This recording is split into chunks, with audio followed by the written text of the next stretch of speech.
ایک صاحب نے لکھا، حضرت آپ نے فرمایا کہ شیعہ بھی مسلمان ہے.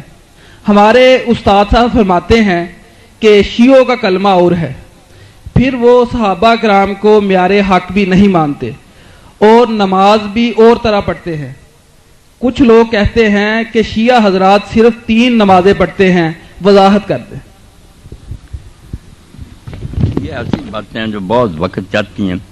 میں نے جو اصولی باتیں کہی تھی ان پر سارے دوستوں کو توجہ مرکوز کرنی، ذہن میں اس کو بٹھاتے ہیں کہ جب کوئی یہ بات مانتا نا کہ اب حضور کے بعد کوئی مرکز ہدایت نہیں آئے گا، 2 دین ہم لیں گے نا حضور سے لیں گے، وہ مسلم ہے، اس کو کافر نہیں کہہ سکتے. اب رسول کریم علیہ السلام اس دنیا میں ہمارے سامنے نہیں ہے کہ ہم آپ سے مسئلہ طے کرا دیں. کتابیں جو ہم تک پہنچی ہیں اس میں لوگوں نے بہت مختلف قسم کی رپورٹیں لکھی ہیں. کتابیں سب گروہوں کے پاس ایسی ہیں، بڑی بڑی ہیں، عالموں نے لکھی ہیں، پرہیزگاروں نے لکھی ہیں. ایک طرف ایسی ہسٹری ہے جس میں لوگوں کے ظلم ہی لکھے ہیں جن کو ہم صحابہ کرام کہتے ہیں.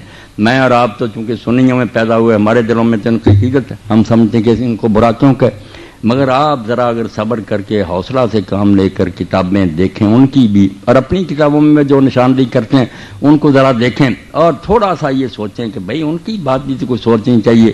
پھر میں اس وقت بیان نہیں کروں گا کیونکہ پھر بات پھیل جائے گی، کوئی بدمزگی ہو جائے گی. آپ خود کہیں گے کہ یار وہ بھی معذور ہے. اگر ایسے سلوک انہوں نے کیے حضور کی اولاد سے تو کیوں ان کو پھر نیک کہا؟ اب وہ بیان کرنے کی باتیں نہیں کہ ان کو کھولا جائے پھر تو شیعہ سنی بحث چھڑ جائے گی. صرف بات یہ کہ جو کسی غریب کو پہنچا نا، وہ نہیں کہتا کہ میں حضور کو نہیں مانتے گا، حضور سے پہنچا یہ لگے. ہمیں یہ پہنچا حضور یہاں ہاتھ باندھتے تھے، ہم اہل حدیث یہ باندھنے لگے. حنفی حضرات کو پہنچا کہ ناف کے نیچے کتابوں میں سب باتیں ہیں، کوئی نہیں کہہ سکتا کہ یہ ناف تلے نہیں لکھا یا سینے پر ہی لکھا. اب جس کو جس پر تسلی ہو جاتی ہے کہ میرے خیال میں یہ بات زیادہ درست ہے اس پر عمل کرتا وہ یہی سمجھ کر ہے کہ ہدایت حضور سے لے لی. اب شیعہ حضرات نے دیکھا ان کی بات چھوڑیں، نماز کی بات. اب میں اپنی کتابوں کی بات کرتا ہوں. اگر کسی نے پڑھا ہے تو مصنف ابن ابی شیبہ دیکھے، یہ سب لوگ امام بخاری اور مسلم کے استاد تھے، ان سے پہلے انہوں نے کتابیں لکھی.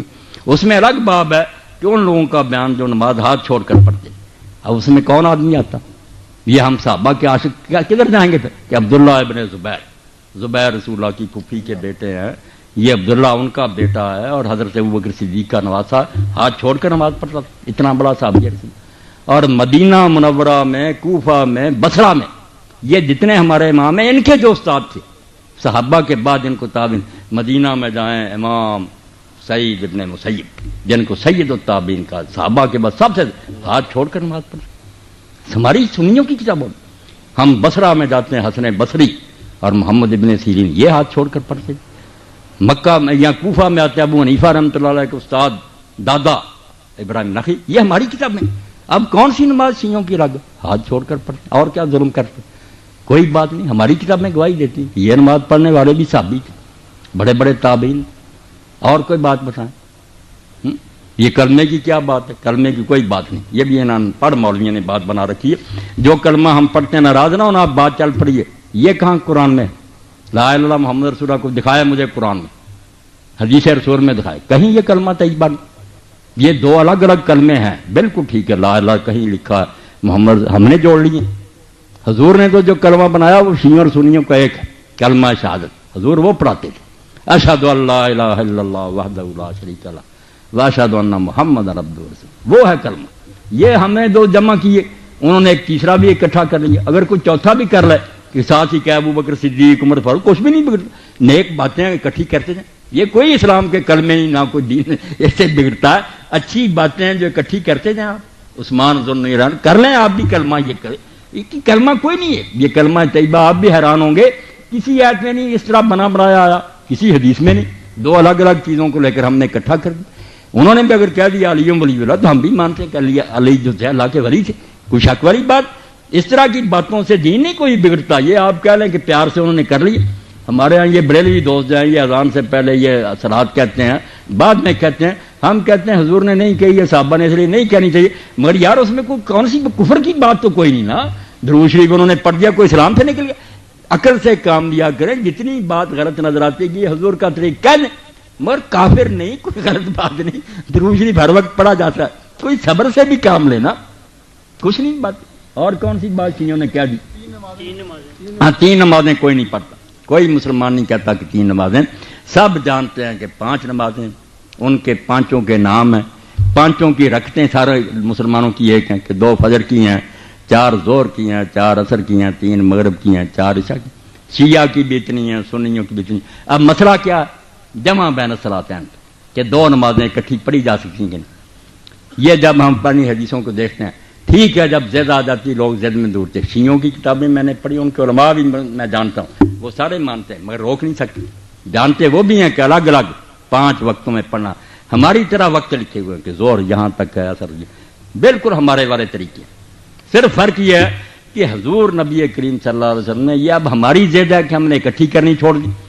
رسول کریم علیہ السلام سے صحیح حدیث ہے، چاہے امام ترمذی کہتے ہیں اس پر کسی نے عمل نہیں کیا، یہ تو آپ کی اپنی مرضی، حدیث میں کوئی خرابی ہے کہ آپ نے مدینے میں ہوتے ہوئے نہ سفر تھا، نہ بارش تھی، نہ خطرہ تھا، نہ بیمار تھے، ظہر اور عصر کی 2 نمازیں اکٹھی پڑھائیں، 4 فرض اس کے 4 اس کے 8 مغرب اور عشاء کی، بالکل صحیح حدیث، کوئی شک نہیں۔